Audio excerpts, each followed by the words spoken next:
Hey everyone, it's Madison Gesiotto coming to you once again with the good news. As we round out the year 2020, we look back on how difficult of a year it was, but we also look back on the great stories of hope, stories of positivity, and good news stories. Those stories that weren't featured nearly enough on the mainstream media this year.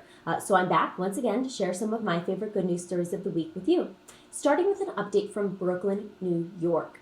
Baby Rita, her mother was only 6 months pregnant with her when she gave birth after being diagnosed with a critical case of COVID-19. Doctors were concerned about whether baby Rita and her mother would survive. However, I'm happy to report that baby Rita is now a happy and healthy 8-month-old baby. She spent the Christmas holiday in the arms of her parents last week. And her mom said, we celebrate our life now every single moment, every single time and moment is a holiday for us. And some great advice that we can definitely take to heart as we move forward into 2021.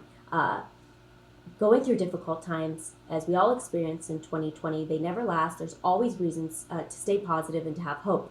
And we look back last week, of course, many celebrating Christmas across the country. And Christmas in Pittsburgh was a little better for some after Juju Smith-Schuster cleared $25,000 worth of layaway for Christmas gifts and essentials, plus paid for gifts for over 250 kids.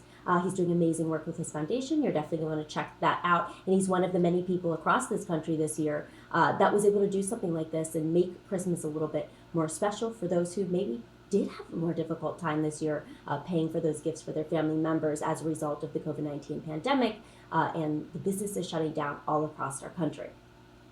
And another great story that one of our viewers actually sent in to me is about a cancer survivor who's now teaching journaling to help people get out of dark places.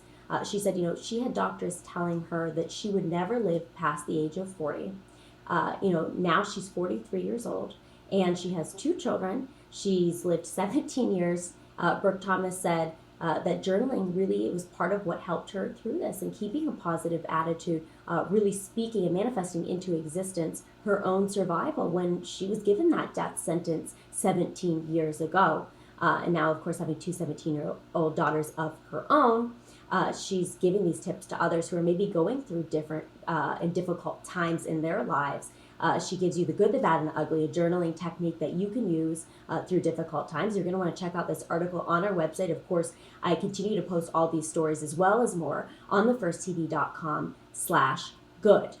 Brooke Thomas, of course, giving us that positive outlook that we should all have right now. And she says, life over her body. She prayed and journal life over her body, life over her health, and over her future. Something we can all do heading into 2021. And as always, if you're seeing good news stories not being featured by the mainstream media, be sure to share them with us so that we can share them with all of our viewers. And we'll be back soon with more good news.